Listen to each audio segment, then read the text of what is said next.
Galerinha do Terceirão, beleza? Professor Afonso, mais uma vez com vocês aqui juntos nessa época de quarentena, nessa época de isolamento social, para a gente continuar nosso estudo, sendo que a gente já sabe que o vestibular não vai parar, o vestibular não vai deixar de existir, então a gente tem que dar conta, a gente tem que continuar estudando. Bom, se vocês ouvirem um barulho de fundo, não se preocupem, é que hoje, na hora que eu comecei a gravar, meu vizinho resolveu desmontar a casa dele. Então, se aparecer uma marteladinha de fundo, dá uma relevada, dá uma tranquilizada, porque é assim mesmo, né? Na hora que a gente resolve gravar, tudo acontece. Então, vamos continuar lá com a nossa Física B, e hoje a gente entra na aula 16, lá na página 26, falando sobre lei de Stevin e pressão atmosférica, beleza? Então, pega teu material, pega tua apostila e vamos para frente. Bom, só para poder contextualizar o que é a pressão atmosférica, a pressão de líquidos, vamos lembrar da pressão mecânica, a pressão de sólidos. Então, a pressão é a razão, é a divisão entre a força aplicada e uma área de aplicação. O que a gente já viu? Que quanto maior a força, maior a pressão, e quanto menor a área, maior é a pressão. Então, pressão e força são diretamente proporcionais e pressão e área são inversamente proporcionais, beleza? Então, aqui bonitinho, pressão diretamente proporcional à força e inversamente proporcional à área, joia? Isso a gente já viu lá na parte de sólido. Como a gente fala de pressão hidrostática, então a gente fala sobre a pressão exercida por um fluido. Quando eu falo fluido, não vai pensar que são só líquidos. Fluidos podem ser líquidos e gases, sobre pontos dentro dele, pontos em seu interior. Então, como a gente tem ali uma altura de líquido, cuidado, essa altura de líquido, esse termo altura de líquido, pode ser chamado muitas vezes de profundidade. Então, quando ele fala para você profundidade, ele quer dizer a altura de líquido que você tem envolvida. Essa pressão hidrostática, ou a pressão do líquido, depende da massa específica ou da densidade do líquido, uma vez que massa específica e densidade para líquidos não tem diferença. Então, vai ser a densidade. Quanto maior a densidade, maior é a pressão que o líquido vai exercer. Gravidade, por quê? Porque a Terra atrai o líquido faz pressão sobre o corpo. Então, também diretamente proporcional. E a profundidade, ou a altura de líquido. Então, a pressão hidrostática, a pressão do líquido, depende de densidade, gravidade e altura. Todo mundo diretamente proporcional, tá? Guarda isso, que é bem importante. Destaque na tua apostila ali. Então, de novo, quando a gente usa esse termo varia linearmente, isso daqui é importante lembrar, porque tem muitos exercícios que, ao invés de usar o termo diretamente proporcional, ele fala varia linearmente. Então, como eu já falei, massa específica, aceleração da gravidade e a profundidade. Todo mundo proporcional ou todo mundo varia linearmente. Joia? E, como eu já falei, fluido engloba líquidos e gases. Então, quando eu falo de fluido, não é só líquido, não. O ar sobre a nossa cabeça também gera uma pressão. Também gera uma pressão hidrostática, tá? Cuidado com isso. Bom, vamos lá. Como eu já falei, isso aqui é muito importante, né? A pressão hidrostática não depende do volume, e sim da profundidade. Traduzindo, se eu pegar esses 4 recipientes diferentes, eles estão todos cheios de, vamos supor, o mesmo líquido, então vai ter a mesma densidade, a gravidade é a mesma. Se você analisar, todos eles têm a mesma altura. Então, no fundo de todos os recipientes, a gente vai ter a mesma pressão hidrostática. Não interessa a forma. A gente fica imaginando como, né, pelo esquema, dá para perceber que o último, aquele que tem o fundinho redondo, dá a impressão que ele tem menor área. E aí você pode falar, se ele tem menor área de contato, então ele vai ter maior pressão. Nesse caso, não, porque a pressão hidrostática depende da altura e não do volume. Então, os três vão gerar a mesma pressão hidrostática, desde que tenham o mesmo líquido com a mesma densidade e a mesma altura. Bom, gravidade vai ser a mesma obrigatoriamente. Então, aqui de novo confirmando, todos têm o mesmo nível, o mesmo líquido, então tem a mesma pressão no fundo dos recipientes.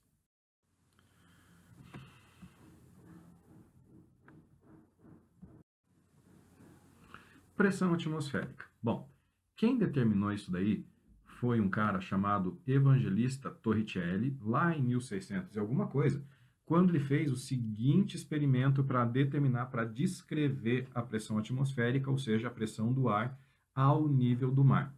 Ele pegou um recipiente com mercúrio aberto e colocou a pontinha, né, de um tubo de ensaio fechado com um vácuo dentro desse recipiente. O que ele percebeu? Quando ele destampou a tampa do tubo de ensaio, o mercúrio ele subiu até 76 centímetros. Que conclusão que ele chegou? Que a pressão do ar ela agiu sobre o mercúrio, né, empurrou o mercúrio para baixo, e o mercúrio conseguiu subir dentro do tubo de ensaio, porque ali dentro tinha vácuo, então ele ocupou aquele espaço. Então, a pressão ela conseguiu empurrar o ar para baixo e esse ar fez com que o tubinho alcançasse a altura de 76 centímetros. Com isso, ele determinou, então, que a pressão atmosférica é de 76 centímetros de mercúrio ou 760 milímetros de mercúrio, que é o que você conhece lá da química, que você está acostumado lá da química a ouvir. Agora está passando o carro do sonho aqui para ajudar também. Hoje está difícil. Unidades. Massa específica ou densidade é quilograma por metro cúbico. A aceleração da gravidade, metro por segundo ao quadrado. E a profundidade vai ser em metros. Bom, se eu tiver uma unidade fora do sistema internacional, por exemplo, uma densidade em gramas por centímetro cúbico, e quiser passar para quilograma em metro cúbico, eu multiplico por 1000. Então, de gramas por centímetro cúbico para quilograma em metro cúbico, multiplico por 1000. O contrário, de quilograma por metro cúbico para grama em centímetro cúbico, eu divido por 1000 ou multiplico por 10 a menos 3. Vai depender do exercício, do jeito que você quer fazer, mas é a mesma coisa. Então, essa telinha é bem legal você escrever lá na tua apostila, porque volta e meia você vai ter que fazer essa conversão, tá? Então, se liga. De grama por centímetro cúbico para quilograma em metro cúbico, multiplica por 1000. E o contrário, você divide por 1000. E essa conversão aqui, pelo amor de Deus, né, gente? Não precisa nem comentar. De metro para centímetro, multiplica por 100. De centímetro para metro, divide por 100. Eu vou dar um pause agora para esperar o carro do sonho passar. Beleza, ainda vai ter ali um fundinho do carro do sonho que ele já está mais longe, mas de repente você ainda ouça, então não estranhe. Outras unidades que a gente vai trabalhar. Então, pressão a gente usa 1 atmosfera. Então, pressão medida em atmosfera. Uma atmosfera vale 76 centímetros de mercúrio, ou 1 vezes 10 a quinta newton por metro quadrado. Essa unidade newton por metro quadrado é força em newton sobre área em metro quadrado. Então, é a unidade do Sistema Internacional para pressão. E essa unidade, para nós, recebeu o nome de Pascal. Se você estiver fazendo um problema, um exercício, e ele falar para você a unidade Pascal, Pascal quer dizer Newton por metro quadrado. 1 atm vale 10 a quinta newtons por metro quadrado, beleza? Uma atmosfera de pressão equivale a 10 a quinta newton por metro quadrado, ou 10 a quinta Pascal. E a pressão atmosférica diminui com a altitude. Traduzindo, se você estiver ao nível do mar, uma altitude baixa, você tem uma pressão atmosférica grande. Se você for subindo numa montanha, no topo do Everest, você vai aumentando, a altitude. E quanto maior a altitude, menor a pressão atmosférica. O que faz todo sentido, porque você vai ter menor quantidade de gases sobre a tua cabeça. Quanto menor a quantidade de gases, menor é a pressão que ele gera. Então, a pressão atmosférica diminui com a altitude, tá? Guarda isso porque é bem importante. Pressão total ou pressão absoluta. Então, eu tenho aqui um recipiente e um pontinho vermelho ali. Esse pontinho está recebendo a pressão atmosférica que age no líquido. Então, a pressão atmosférica está aqui, ó, fazendo força no líquido. E eu ainda tenho o líquido fazendo força sobre o ponto, força entre aspas, né, fazendo pressão. Então, a pressão total ou pressão efetiva, tá? Eles podem chamar desses dois jeitos, é a pressão hidrostática, a pressão do líquido, densidade, gravidade e profundidade, ou altura, mais a pressão atmosférica. Em Pascal, normalmente, uma atmosfera 10 a quinta Pascal, beleza? Então, ó, pressão total ou pressão absoluta é a pressão atmosférica mais a do líquido. Às vezes o problema te pede só a pressão hidrostática, só do líquido. Daí é densidade, gravidade e altura. Se ele te pede a pressão total, aí você tem que somar a pressão atmosférica também. Então, muito cuidado na hora de fazer os problemas, porque tem essa diferença. Teorema de Stevin. Ele falou que a diferença de pressão entre dois pontos no interior de um líquido é diretamente proporcional ao desnível vertical entre eles em relação à superfície livre de um líquido. Ficou confuso? Ficou estranho? Não tem erro. É isso aqui, ó. A diferença entre esses dois pontos, né? A diferença de pressão entre esses dois pontos, ela vai depender da distância ou da diferença de altura entre eles, o ΔH. Então, ΔP, diferença de pressão, é densidade, gravidade, vezes a diferença de altura. Detalhe, aqui eu não quero a pressão em cada ponto, eu quero a diferença de pressão entre eles. Então, esse é o tal do teorema de Stevin, ou Steven, depende aí de quem falar com você o nome do cara. Ele vai falar que a diferença de pressão depende da diferença de altura, tá? Ou de profundidade. Bem tranquilo. Em pontos em um mesmo nível tem a mesma pressão. Então, se a profundidade de dois pontos for a mesma, a pressão ali também vai ser a mesma, que faz todo sentido. Daí não tem ΔH. Líquidos immiscíveis, que não se misturam, que não se confundem. Então, eles têm uma natureza lá molecular polar ou apolar, o que impede que eles se misturem. Então, eu peguei como exemplo óleo, água e mercúrio. Se eu quiser saber, tá, a pressão no fundo do recipiente, eu vou ter que calcular a pressão gerada por cada um dos elementos, pelo óleo, pela água e pelo mercúrio. Ó, o carro do sonho está chegando de novo. Mais um pause. Aí, agora acho que ele já está bem longe, dá para continuar. O que a gente percebe? O menos denso sobe, então o óleo vai boiar na água e a água vai boiar no mercúrio. Para saber a pressão total no fundo do recipiente, eu faço a pressão do óleo, que tem a ver com a altura do óleo, densidade e gravidade. Pressão da água tem a ver com a densidade, gravidade e a altura de água que eu tenho ali. E a de mercúrio, a mesma coisa. Vasos comunicantes, então tá ali, não dá para ver o fundo, mas todos eles estão conectados entre si. Então perceba que eles vão ficar na mesma altura e aí eu tenho um equilíbrio. E aí a gente conclui que a altura alcançada por esse líquido, né, em diversos tipos de recipientes, vai ser a mesma, qualquer que seja a forma dele. Por quê? Porque a pressão atmosférica é que vai determinar a altura que esses caras vão chegar. E a pressão atmosférica é a mesma para todos, porque eles são abertos. Então, vasos comunicantes tem a ver com isso aí. E agora vamos treinar, vamos ver qual é, vamos resolver. Pega a tua apostila, o exercício 10, lá da PUC do Rio Grande do Sul. Então, ache lá, eu espero um pouquinho você pegar a apostila e vamos nessa. Beleza? Deu boa? Então vamos para frente. No oceano, a pressão hidrostática aumenta aproximadamente 1 atmosfera a cada 10 metros de profundidade. Então, isso daí é um dado que eu já vou comentar com vocês. Um submarino encontra-se a 200 metros de profundidade e a pressão do ar em seu interior é de 1 atmosfera.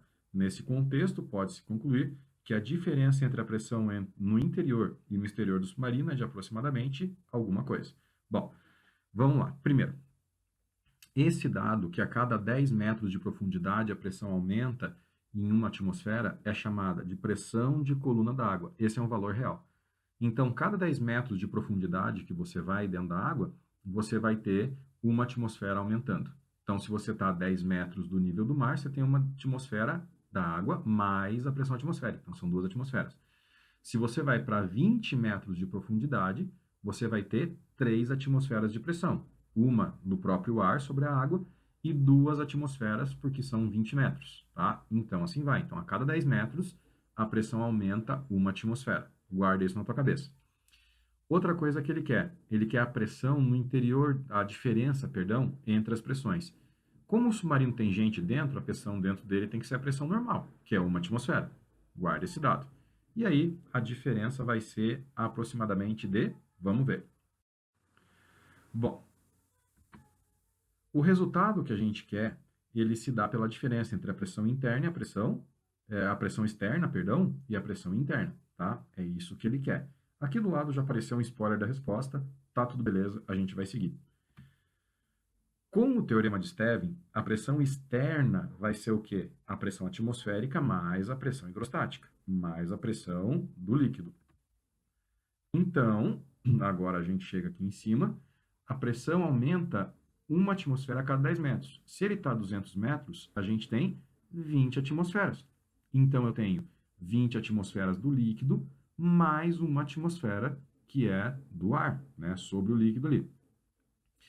A pressão que eu quero, a diferença que eu quero é da pressão externa pela interna. Então, a pressão externa é de 21 atmosferas, que a gente acabou de achar ali em cima, menos a interna, que é de 1 atmosfera, que é onde os caras estão. Então, a diferença entre as pressões dá 20 atmosferas. Letra D, tá? Bem sossegadinho, bem tranquilo. Essa informação de que você tem 1 atmosfera a cada 10 metros matou o problema pra gente e deixou ele bem tranquilo. Vamos agora ali, ó, para o exercício 11 da Unesp. Ele mostra para a gente um mapa do relevo submarino, então ele fala que o relevo submarino de determinada região está representado pelas curvas de nível mostradas na figura, na qual os valores em metros representam as alturas verticais medidas em relação ao nível de referência mais profundo, mostrado pela linha vermelha. Só para você entender, a linha vermelha é o fundo do mar, tá?